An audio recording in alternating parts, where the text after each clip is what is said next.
अस्सलाम वालेकुम स्टूडेंट्स। आज हमने चैप्टर नंबर 2 स्टार्ट करना है। चैप्टर नंबर 2 फर्स्ट ईयर की बुक का मैथ का।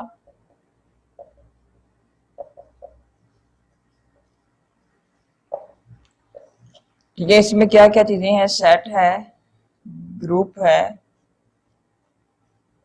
फंक्शंस हैं। तीन चीजें इसके अंदर मेन जो हम डिस्कस करेंगे, सेट, ग्रुप और फंक्शन।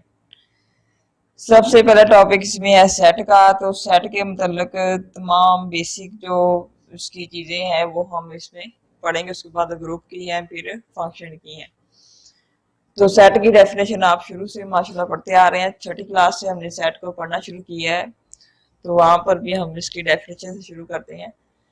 तो सेट की जो डेफिनेशन है वो बड़ी आसान और सादा सी है। अ कलेक्शन ऑफ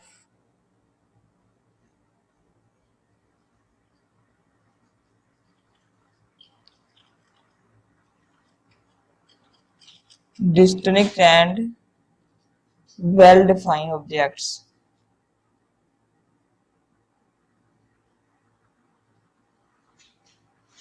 ऑब्जेक्ट्स, वो जो ऑब्जेक्ट्स हैं वो नंबर भी हो सकते हैं, वो कोई तस्वीर हो सकती है,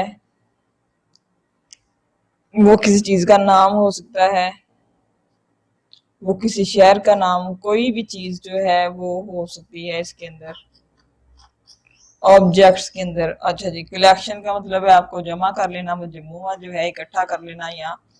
और डिस्टिंक्ट जो है, डिस्टिंक्ट का मतलब है वाज़ेह हो। ठीक है, वाज़ेह से मुराद ये है कि हम सब, सॉरी, डिस्टिंक्ट इसका मतलब मुख्तलिफ हो।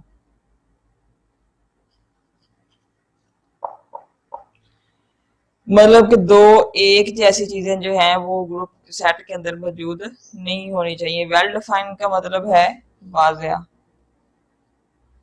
वाज़ेह से मुराद है जिसे सब जानते हों, सबको पता हो जिसके बारे में। जो जैसे कि अगर एक मुल्क पाकिस्तान है तो सब जानते हैं, पूरी दुनिया में पता है पाकिस्तान का। अगर अमेरिका है तो सबको अमेरिका का पता है। अगर एक टेबल है तो सबको पता है टेबल है, बेड है, कोई चीज है। लेकिन अगर किसी के एहसासात हैं, कोई फीलिंग्स हैं, तो वो सबको पता नहीं होता कि वो कैसी हैं, इसलिए जो है वो वेल डिफाइंड नहीं होती। तो ये इसकी एक छोटी सी डेफिनेशन है। तो हम नेक्स्ट इसको शुरू करते हैं इसके टाइप से।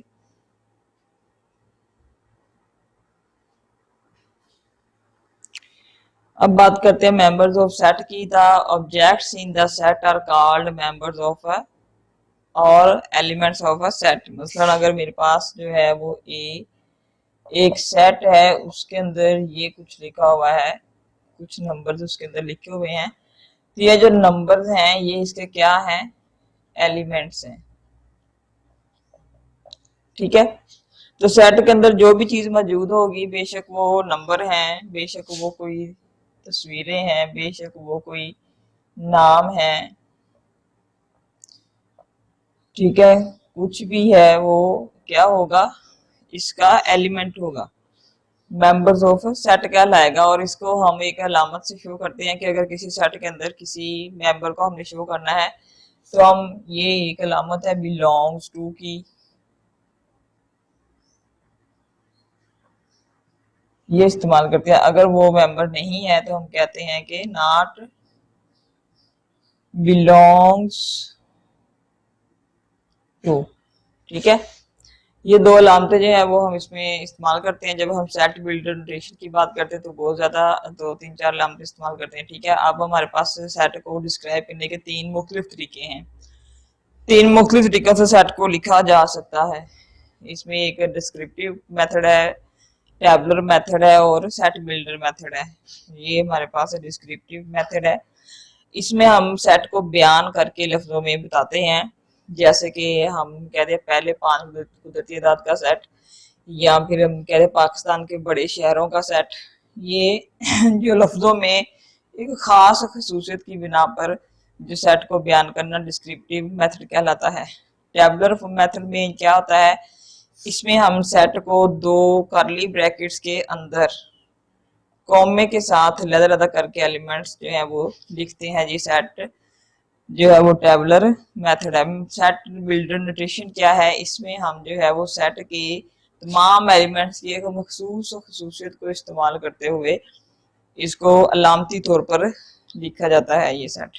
ठीक है, यहाँ पर हमारे पास कुछ सेट्स हैं जिनको हम अपनी डेली लाइफ में यूज करते हैं। नंबर सेट है, तो इसमें हमारे पास सबसे पहले आप सबको पता है नेचुरल नंबर्स है, कुदरती अदाद जो है वो 1 2 3 4 और अप टू सॉन। फिर हमारे पास मुकम्मल अदाद का सेट होता है होल नंबर्स W के साथ। फिर हमारे पास होते हैं इंटीजर्स। W में क्या होता है, एन जो है नेचुरल नंबर्स जो हैं वो शुरू होते हैं 1 2 3 अप टू सॉन। इसी तरह W जो है वो W होल नंबर्स हैं, 0 शामिल हो जाता है कुदरती अदाद के अंदर।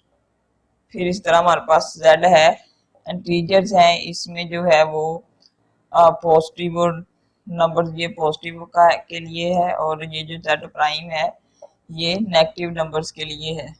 ठीक है, O से ऑड नंबर्स हैं, E से इवन नंबर्स हैं, Q से रैशनल है, Q डैश से इरैशनल नंबर्स हैं और R जो है वो रियल नंबर्स का सेट है। और आपको पता है कि जो रियल नंबर्स होते हैं वो यूनियन होता है Q और Q डैश का, रैशनल और इरैशनल नंबर्स का हमारे पास ये जो है वो यूनियन होता है रियल नंबर्स।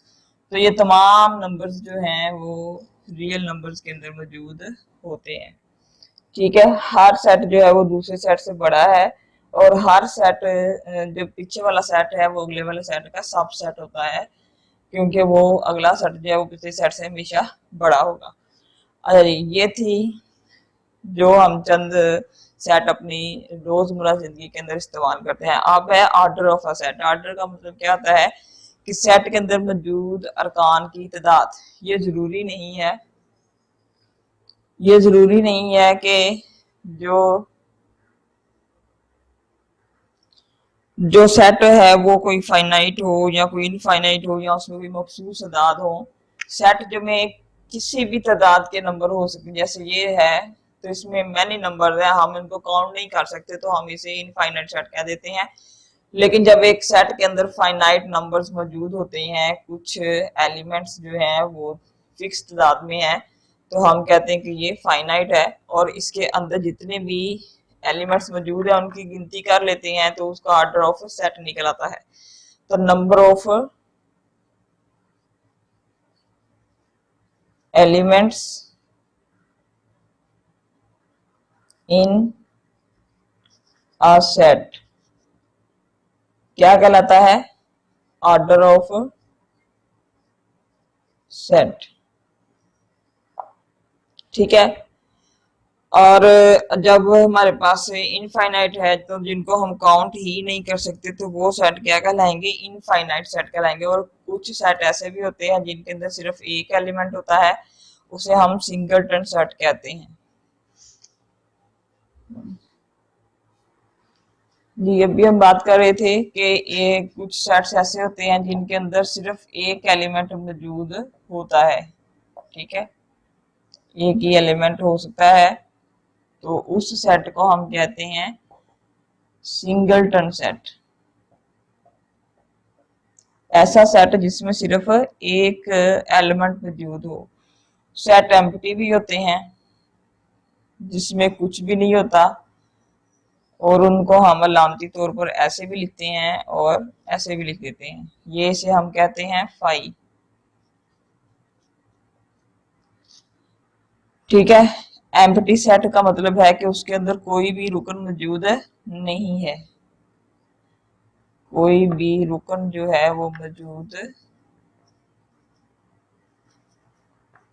नहीं है। नो एलिमेंट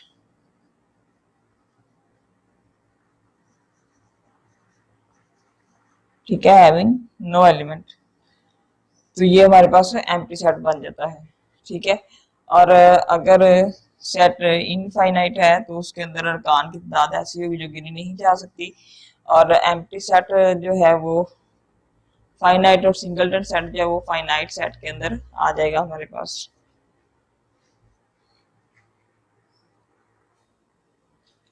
ये कुछ टाइप्स हैं हमारे पास सेट की, जिसको अभी हम डिस्कस करेंगे डिटेल के साथ थोड़ा सा।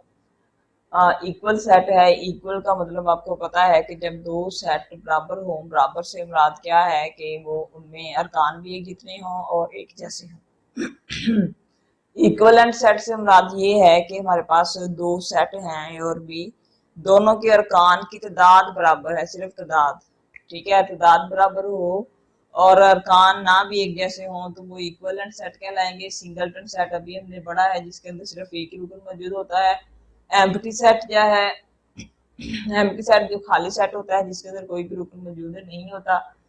फाइनाइट सेट जो लिमिटेड वैल्यू जिसके अंदर मौजूद हो, जिसके अंदर मेंबर्स जो हैं वो फिक्स हो। इनफाइनाइट सेट जिसके अंदर मेंबर फिक्स ना हो, अप टू सोन हो, जारी हो, चलता ही रहे, हमें पता ना हो कि वो कहाँ खत्म होना है। सबसेट क्या है कि अगर आपके पास कोई से भी दो सेट ए और बी हैं तो ए जो है वो बी का सबसेट हो जाएगा अगर ए का हर रुकन बी में मौजूद हो, लेकिन बी का कम से कम कोई एक रुकन जो है वो सेट ए में मौजूद नहीं होना चाहिए। अच्छा जी, अब सबसेट्स की दो तरह के आ जाते हैं, प्रॉपर सबसेट और इम्प्रॉपर सबसेट। प्रॉपर सबसेट जो है उसमें बाकायदा डेफिनेशन के जरिए जो चीज मतलब कम से कम एक रुकन ऐसा हो जो बड़े सेट का उसके अंदर मौजूद ना हो तो वो प्रॉपर सबसेट होगा। इम्प्रॉपर जो है वो, इम्प्रॉपर से मुराद ये है कि जो तमाम के तमाम अरकान दोनों सेटों में एक दूसरे के तमाम अरकान मौजूद हों, ठीक है, और हर सेट जो है वो अपने आप का इम्प्रॉपर सबसेट होता है। पावर सेट क्या होता है जी? पावर सेट भी एक सेट की किस्म है जिसमें आप जब सबसेट्स जो है उनको एक सेट की शक्ल में लिख देते हैं ब्रैकेट्स लगाकर। यूनिवर्सल सेट क्या है? अंडर डिस्कशन तमाम सेट जो हैं वो उनके अरकान जो हैं वो यूनिवर्सल सेट के अंदर बिलोंग करते हैं। यहाँ पर हम कुछ सेट लिख लेते हैं।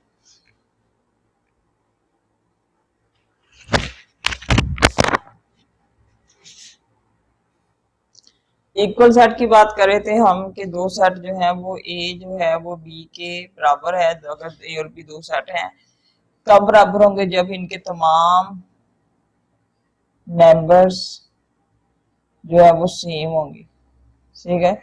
जब मेंबर सेम होंगे तो उनके नंबर ऑफ मेंबर्स भी सेम होंगे, ठीक है। तादाद जो है वो बराबर होगी।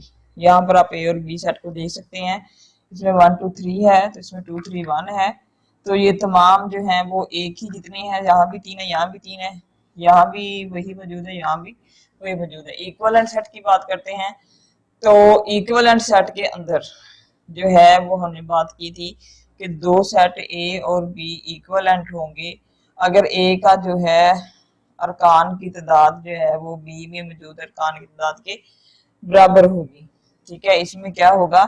सिर्फ तादाद बराबर होगी, ठीक है। जैसे कि अब बी और डी में दे सकते हैं, ए और डी में दे सकते हैं। अच्छा जी, एम्प्टी सिंगलटन सेट की बात की है जब, ये हमने कर ली है कि जिसमें एक ही रुकन मौजूद हो। एम्प्टी सेट जिसमें कुछ भी मौजूद ना हो। फाइनाइट सेट जो है वो जिसमें महदूद लिमिटेड जो है वो नंबर मेंबर्स के मौजूद हो, नंबर मौजूद हो, जैसे कि आपके पास ये सी है, बी है, ए है, डी है। इनफाइनाइट सेट ऐसा सेट होता है जिसके अरकान की तादाद जो है वो महदूद नहीं होती, वो चलती रहती है, खत्म नहीं होती, जैसे कि नेचुरल तादाद का सेट लिखा है हमने। फिर है सबसेट। सबसेट क्या होता है कि कोई भी एक सेट है मेरे पास, ये सेट है ए, इसके सबसेट्स हम लिख लेते हैं। जनाब आप इसके सबसेट लिखें 1 1 2 और 1 2 3। ये वो तमाम सेट्स हैं जिसके तमाम अरकान इसी सेट के अंदर मौजूद हैं, ठीक है। ये डेफिनेशन है कि अगर आपके पास ए और बी दो सेट हैं तो ए के, आप इसको कह लें या इनमें से किसी को भी बी कह लें आप, तो बी का हर रुकन ए के अंदर मौजूद होना चाहिए। इसका भी रुकन मौजूद है, इसका भी, तो ये सारे से क्या है, सबसेट है। अब नेक्स्ट आ जाता है सबसेट्स की दो अक़साम आ जाती हैं, प्रॉपर और इम्प्रॉपर। प्रॉपर ये सारे मैंने जो है इसमें ये दो लिखे हैं, ये प्रॉपर है, ये भी प्रॉपर है, ये इम्प्रॉपर है, क्योंकि ये सेट खुद ही है। ठीक है, इसकी डेफिनेशन ये है कि अगर ए और बी दो सेट हों और इम्प्रॉपर की, तो तमाम अरकान जो हैं वो ए के बी के अंदर मौजूद हो या बी के ए के अंदर मौजूद हो, तो वो इम्प्रॉपर सबसेट होगा। तो यहाँ पर आपने याद रखना है कि every set subset of itself,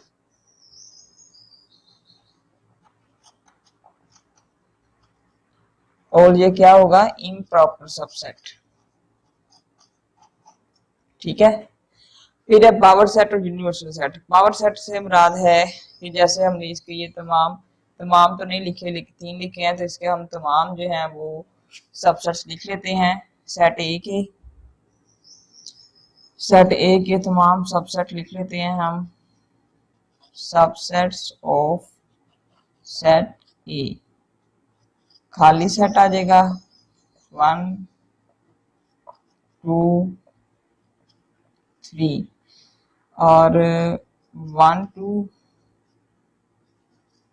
1 3 और 1 2 3 2 3 नहीं लिखा, वो भी आ जाएगा इसके अंदर 2, और टोटल ये 8 बनने चाहिए।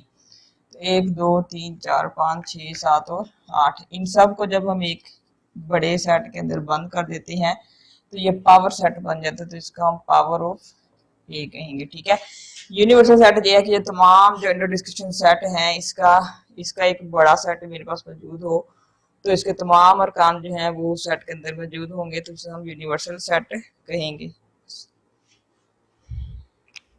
तो हम सैम्पल इस्तेमाल करते हैं कि हम करते हैं ए जो है वो सबसेट होगा बी का। ठीक है, तो इसी को अगर हम उलट देखें तो बी बड़ा है, तो बी को हम कह देंगे सुपर सेट ऑफ ए। अलामती तौर पर हम इसको ऐसे लिखते हैं। बाकी सिंगलटन सेट की भी कोई एम्प्टी सेट की अलामत ये थी, मैंने आपको बताया, ये भी है और ये भी है। अच्छा जी, अब इक्वलेंट सेट के लिए जो अलामत इस्तेमाल होती है वो ये थी, और इक्वल के लिए हम ये अलामत इस्तेमाल करते हैं। हाँ जी, the empty set is a subset of every set. ये हम क्या देते हैं, जब भी हम सबसेट्स लिखते हैं तो सबसे पहले हम खाली सेट को लिखते हैं और कहते हैं कि खाली सेट जो है वो हर सेट का सबसेट है। इसका कोई प्रूफ या कोई चीज जो है वो बेसिकली मौजूद नहीं है, ये एक अंडरस्टूड बात है। तो यहाँ हम बात करते हैं, इसको थोड़ा सा प्रूव करने की कोशिश करते हैं कि मेरे पास अगर ए और बी दो सेट है, ए जो है वो बी का सबसेट है। डेफिनेशन हम जो है वो सबसेट की दोहरा रहे हैं। ठीक है, A is a subset of B if it contains no element which is not an element of B, कि जो A है उसमें ऐसा कोई एलिमेंट नहीं होगा जो B का एलिमेंट ना हो। तो यहाँ पर यकीनन जो है वो हमारे पास जो एम्प्टी सेट है, ये एम्प्टी सेट, इसमें कोई भी ऐसा एलिमेंट नहीं है जो B का एलिमेंट ना हो। बी से मुराद कि अगर मैंने यहाँ पर आपके पास एक सेट लिखा है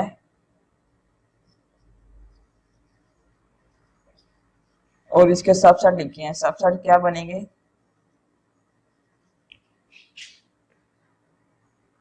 खाली set A B A B. तो इस खाली सेट के अंदर ऐसा कोई भी अरकान नहीं है जो इसके अंदर मौजूद ना हो। ठीक है, ना तो इसमें, ना इसमें और ना इसमें, तो ये जो है वो ऑटोमेटिकली इसका सबसेट बन जाता है। सिर्फ इसके लिए यही लॉजिक इस्तेमाल हो सकती है, इसके अलावा हम इसको किसी भी मुख्तलिफ लॉजिक्स हैं जस्ट जिसके जरिए हम इसको सिर्फ इतना कह सकते हैं थ्योरेटिकली कि ये जो है वो सबसेट है।